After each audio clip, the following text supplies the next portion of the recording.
आप सभी का स्वागत है। इस वीडियो में हम सीखेंगे कि कैसे हम रेक्टेंगल टूल को हम यूज करेंगे और कैसे सर्कुलर टूल को यूज करके हम डिफरेंट ऑब्जेक्ट्स हैं उनको ड्रॉ कर सकते हैं। तो फटाफट हम देख लेते हैं। तो यहाँ पे अगर आपको लेफ्ट साइड में दिखाई देगी, ये हमारे डिफरेंट टूल्स हैं। तो उनमें से ये जो टूल है, this is our rectangular tool. तो एक बार हम इसको, जो हमारा ये कैनवस है, इसको जूम कर लेते हैं। जूम करने के लिए सिंपल है, कंट्रोल की को प्रेस कीजिए और माउस व्हील को क्या करना है, आपको रोल करना है आगे की ओर। तो ये जो हमारा कैनवस है जिस पे हम ड्राइंग करेंगे, तो ये हमारा क्या हो जाता है, एनलार्ज हो जाता है। तो यहाँ पे देखिए, रेक्टेंगल टूल से पहले मैं कुछ आपको ये बताना चाहूंगा। ये हमारा होता है सेलेक्ट टूल, इससे हम ऑब्जेक्ट्स को सिलेक्ट कर सकते हैं। और ये नोड टूल होता है, अगर हम ऑब्जेक्ट्स के नोड्स की मॉडिफाई करके ऑब्जेक्ट को हम क्या करना है, ट्रांसफॉर्म करना चाहते हैं, तो हम इस टूल की हेल्प से हम कर सकते हैं। वो जैसे हम ऑब्जेक्ट्स बनाएंगे आपको पता चल जाएगा। तो फटाफट हम रेक्टेंगल टूल देख लेते हैं। तो इस रेक्टेंगल टूल को मैं इस कैनवस पे कहीं भी बना सकता हूं। तो ये देखिए, जैसे मैंने इसको ड्रैग किया रेक्टेंगल टूल के बाद, तो ये कुछ आपको इस तरह से आपको रेक्टेंगल बन जाता है। और अभी भी हमारा ये कर्सर है वो क्या है, रेक्टेंगल शेप में ही है। और ये हमें शो कर रहा है कि जो रेक्टेंगल टूल है वो हमारा अभी भी सिलेक्ट है। और हम चाहें तो क्या कर सकते हैं, जितने भी टूल और इससे रेक्टेंगुलर ऑब्जेक्ट है, इन सबको ऑब्जेक्ट्स बोलते हैं, हम क्या कर सकते हैं, बना सकते हैं। अब देखिए, अब मैंने यहां से ड्रैग करते यहां पे ले गया, तो ये हमें इस तरह से मिला। लेट से मुझे चाहिए सेंटर से, मैं चाहता हूं इसको बनाना चाहता हूं। लेट से ये मेरा पॉइंट है ये वाला, और मैं चाहता हूं कि यहां से मैं रेक्टेंगल बनाऊं। तो मैं क्या करूंगा, कंट्रोल शिफ्ट को प्रेस करे रखूंगा और ये देखिए इस तरह से। ठीक है, अगर मैं कंट्रोल की को हटा दूं तो कहां से बन रहा है, यहां से बन रहा है, कॉर्नर से बन रहा है यहां से। लेकिन अगर मैं क्या करूं, कंट्रोल और शिफ्ट की को प्रेस करूं, तो जहां पे मेरी पहले कर्सर होगा वहां से सेंटर लेते हुए क्या करेगा, रेक्टेंगल हमें मिल जाएगा। और सिंपल कंट्रोल की को अगर मैं प्रेस करके इसे क्या करूं, बनाऊं, तो मुझे क्या मिलेगा, स्क्वायर मिलेगा। तो सेम टूल से रेक्टेंगल, स्क्वायर आपको क्या मिल सकता है, आप ड्रॉ कर सकते हो। क्लियर है। तो ये हमारा क्या हो गया है, ये होगी हमारी रेक्टेंगल की हमारा टूल। अब इससे एस्केप करना है तो आप क्या कर सकते हो, यहाँ पे क्लिक करके भी एस्केप कर सकते हो, या एस्केप की है जो हमारे कीबोर्ड पे, उसको भी प्रेस करोगे तब भी इस कमांड से आप क्या कर, जो रेक्टेंगल वाली कमांड है, जो टूल है, आप उससे क्या कर सकते हो, एग्जिट कर पाओगे। अब ये देखिए, जैसे आप एस्केप की करते हो तब भी ये हमारी कमांड क्या हो जाएगी, सिलेक्ट हो जाएगी। ठीक है, अब इसके बाद में अगर इस ऑब्जेक्ट से माउस से लेफ्ट की से प्रेस करूं, तो ये देखिए, ये हमें क्या दिखाई दे रहे हैं, these are called object handles. इनसे हम क्या कर सकते हैं, इनके साइज को कम या ज्यादा कर सकते हैं। अगर मैं इस साइड में लेके जाऊं साइज बढ़ जाएगा, इस साइड में लेके आऊं तो साइज आपका कम हो जाएगा। उसी तरह से अगर मैं इसको राइट साइड मूव करूं, साइज इसका बढ़ जाएगा, और लेफ्ट साइड में मूव करूं, साइज घट जाएगा। इस तरह से मैं क्या कर सकता हूं, इसके साइज को कम या ज्यादा कर सकता हूं। ठीक है, अब ये साइज है, आप चाहो तो कैनवस पे डायरेक्ट कर सकते हो। और ये आप अगर आप टॉप साइड में देखोगे तो आपको ये देखिए कुछ ये मेन्यूज दिखाई दे रहे हैं। अब ये देखिए W लिखा है, इसका मतलब विड्थ है, जो सिलेक्शन है, विड्थ ऑफ सिलेक्शन, ये बता रहा है जो सिलेक्शन आपने की है इसकी विड्थ क्या है। लेट से मुझे चाहिए विड्थ 30, तो आपको क्या मिल गया, 30 की विड्थ मिल गई, ये वाली विड्थ 30 की मिल गई। मुझे हाइट कितने की चाहिए, मुझे हाइट चाहिए 25, तो मुझे ये 25 या 25 वाली क्या मिल गई है, हाइट मिल गई है। और ये क्या है, इनकी यूनिट mm में है, ये डिफॉल्ट है। आप चाहो क्या कर सकते हो, ये डिफरेंट यूनिट्स गिवन है, इंच है, सेंटीमीटर है, ठीक है, पिक्सल है, परसेंटेज है, आप क्या कर सकते हो, सेलेक्ट कर सकते हो। ओके, अब ये देखिए x और y ये क्या रिप्रेजेंट कर रहा है। लेट से मैं इसको 0 कर देता हूं, y को भी क्या कर देता हूं, 0 कर देता हूं। दोनों को जैसे 0 किया तो देखिए ये जो मेरा ऑब्जेक्ट है, ये सिलेक्शन, ये कहां मूव कर गया है, ये इस कॉर्नर से बिल्कुल ही क्या हो गया, अटैच हो गया है। तो ये क्या रिप्रेजेंट कर रहा है, x0 y0, ये जो आपके लेफ्ट साइड में जो टॉप कॉर्नर है उसकी पोजीशन सिग्निफाई कर रहा है कि इसकी पोजीशन है x is equal to 0, y is equal to 0। तो हमारा जो कैनवस का ओरिजिन कहां से स्टार्ट हो रहा है, ये यहां से आपका क्या हो रहा है, स्टार्ट हो रहा है।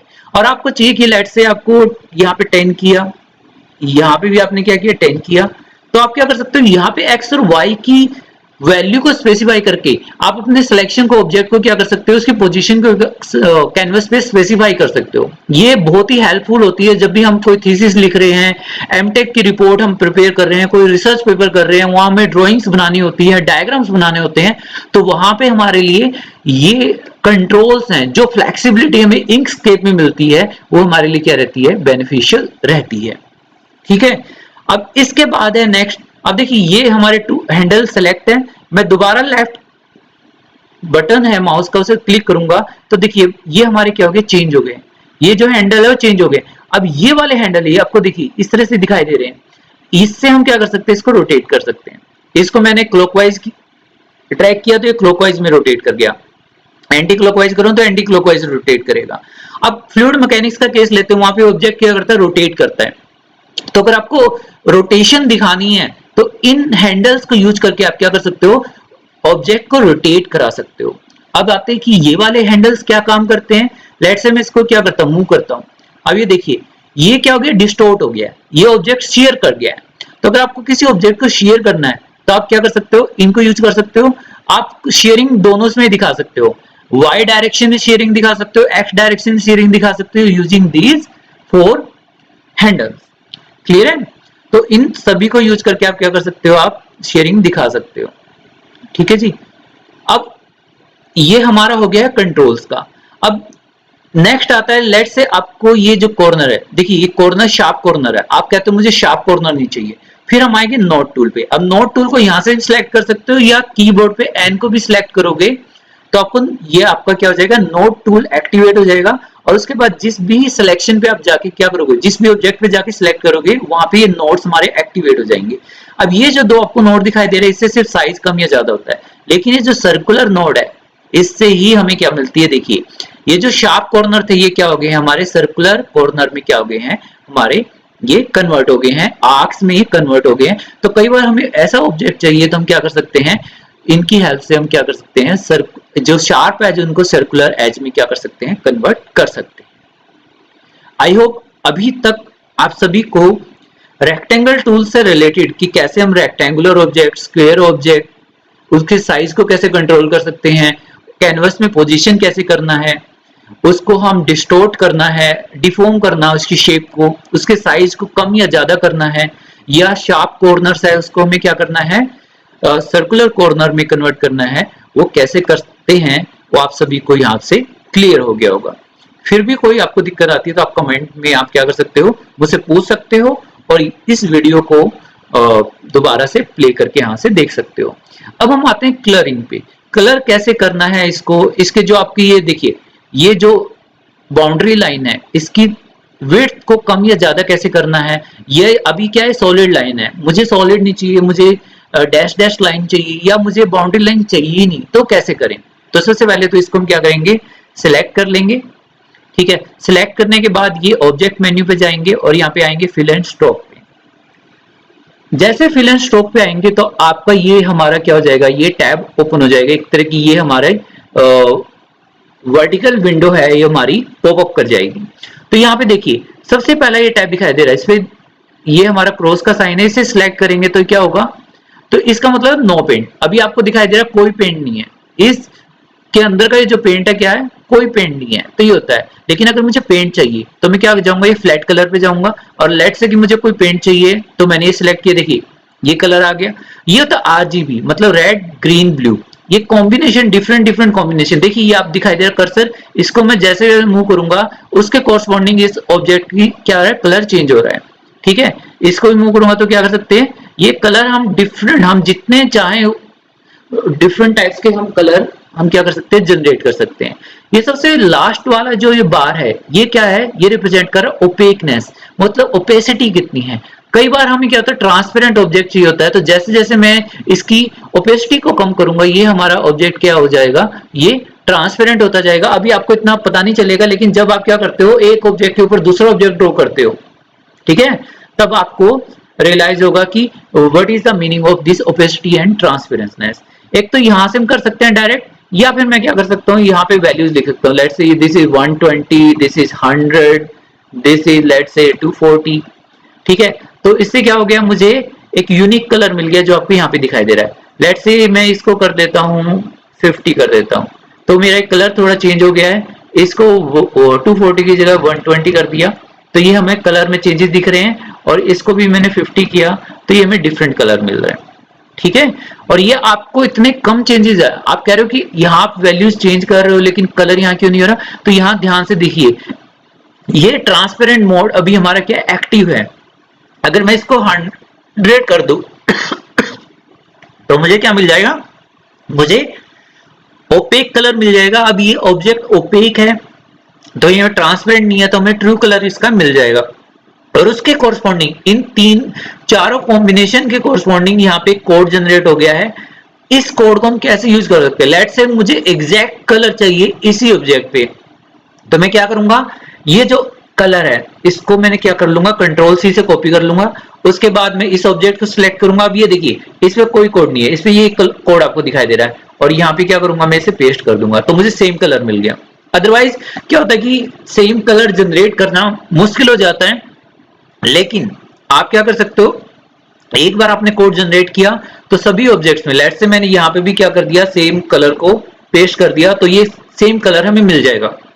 तो जब हम रिसर्च फील्ड में होते हैं, हम बीटेक कर रहे हैं या कोई हम टेक्निकल फील्ड में हैं, ठीक है, तो जहां हमें रिपोर्ट्स बनानी है, हमें राइटिंग का काम करना है, टेक्निकल राइटिंग का काम करना है, पेपर लिखने हैं, तो वहां पे हमारे लिए छोटी छोटी जो मामूली डिटेल्स होती हैं, वो मामूली डिटेल्स हमारी थीसिस को, हमारे पेपर को काफी इफेक्टिव भी बना सकती है। और अगर इनको हम छोड़ देते हैं तो हमारे पेपर में बेशक हमने बहुत काम किया हो, लेकिन अगर हमने ये चीजें छोड़ दी हैं तो उससे क्या होता है, पेपर की जो रीडेबिलिटी है, एक्सेप्टेंस है रीडर्स के बीच में, वो थोड़ी सी क्या हो जाती है, कम हो जाती है। तो हमारे लिए छोटी छोटी डिटेल्स हैं, बड़ी मैटर करेंगी, और मैं चाहूंगा कि आप लोग भी इन डिटेल्स पे ध्यान दें।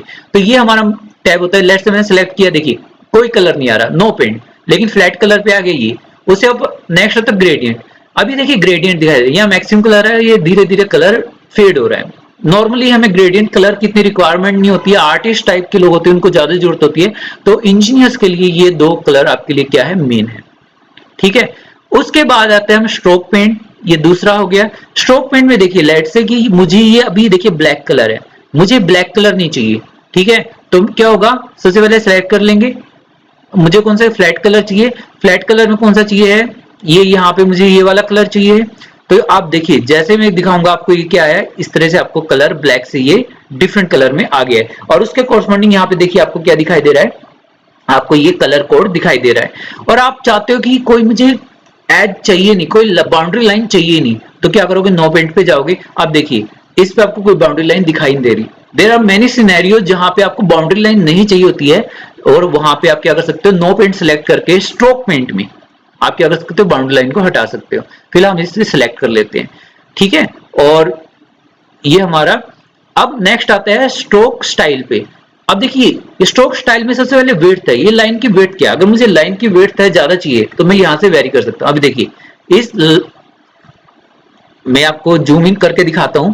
अब देखिए जैसे मैंने यहाँ पे इसको सिलेक्ट किया और यहाँ पे 1.2 है, तो इसकी विड्थ इंक्रीज हो गई है। अब इसे 1.5 करूंगा तो इसकी विड्थ और इंक्रीज हो जाएगी। तो हम विड्थ को भी क्या कम ज्यादा कर सकते हैं। उसके बाद आता है आपकी लाइन कैसे चाहिए, सॉलिड चाहिए या डिफरेंट लाइन चाहिए, तो क्या कर सकते हो, अब यहां से क्या कर सकते हो, लाइन के पैटर्न को क्या कर सकते हो, चेंज कर सकते हो। ठीक है, तो ये हमारे पास बहुत सारे कंट्रोल होते हैं जिससे हम क्या कर सकते हैं, लाइन की क्या कर सकते हैं, विड्थ को या फिर टाइप को चेंज कर सकते हैं। ओके, तो अभी तक हमारा था, ये हमारा यहाँ पे टास्क है।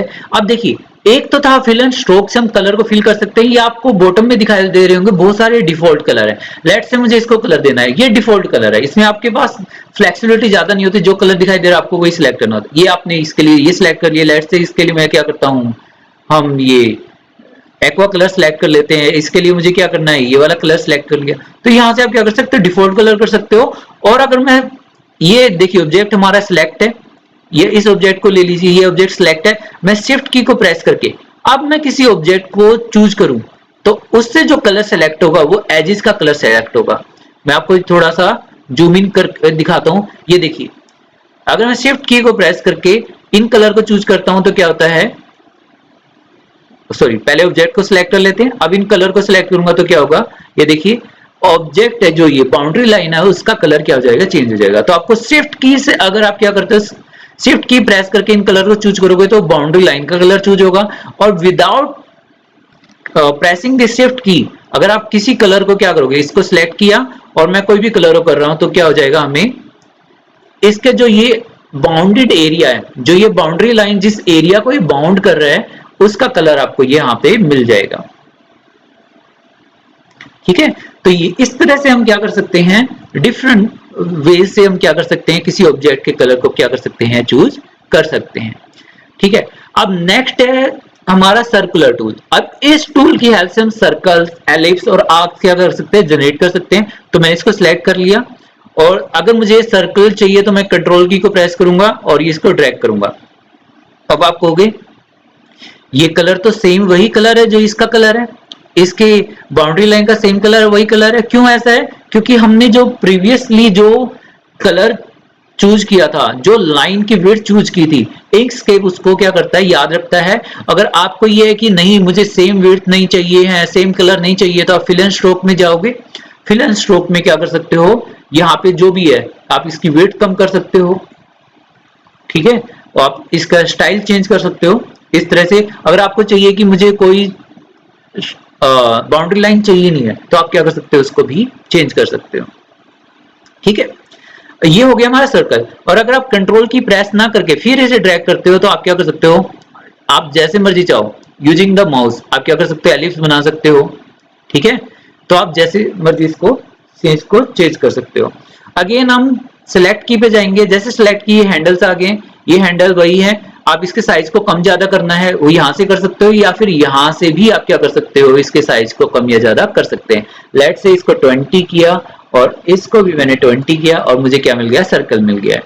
ठीक है, तो अगर आपको कंट्रोल की याद नहीं रहती है तो आप क्या कर सकते हो, यहां से भी W और H की वैल्यूज देके क्या कर सकते हो, इसको सर्कल में कन्वर्ट कर सकते हो। और इसकी पोजीशन को मेंशन करना है, पोजीशन है इसकी 50 और ये हो गया 150। जैसे ही हुआ तो ये पोजीशन इसकी यहाँ पे आ गई है, तो पोजीशन को भी हम स्पेसिफाई कर सकते हैं।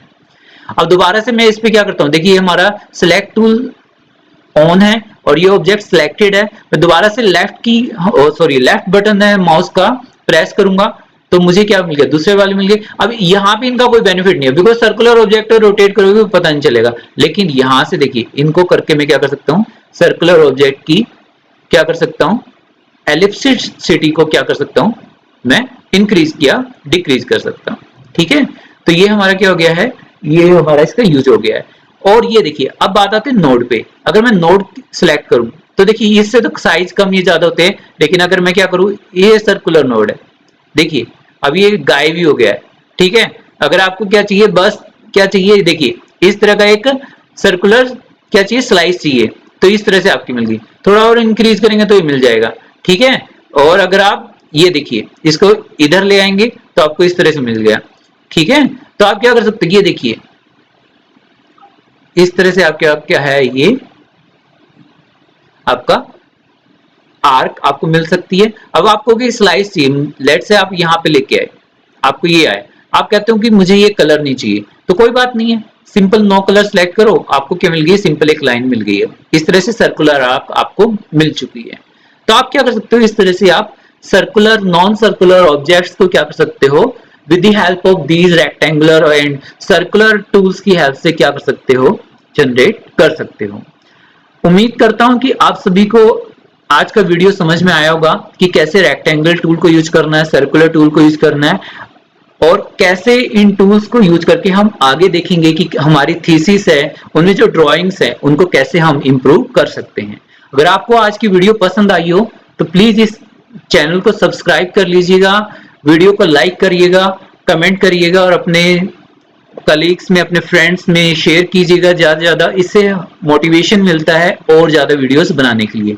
और अगर आपकी कोई भी क्वेरीज है यहाँ पे कमेंट में आप क्या कर सकते हो, पोस्ट कर सकते हो।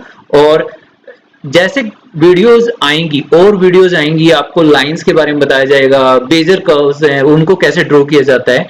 तो मेरा मोटिव है कि शॉर्ट वीडियोस हो और ताकि आप एक कॉन्सेप्ट को एक बार में सीखिए। फॉर एग्जांपल आज हमने रेक्टेंगुलर और सर्कुलर टूल्स को यूज करना सीखा है, नेक्स्ट में हम देखेंगे कि बेजर कर्व्स कैसे बनाते हैं, स्ट्रेट लाइंस कैसे बनाते हैं। ठीक है, तो इस तरह से मेरी अप्रोच रहेगी और आपको मैं इंकस्केप इस तरह से है धीरे धीरे करके इंकस्केप के डिफरेंट फंक्शनैलिटी से आपको लोगों को इंट्रोड्यूस कराऊंगा। थैंक यू, नमस्कार।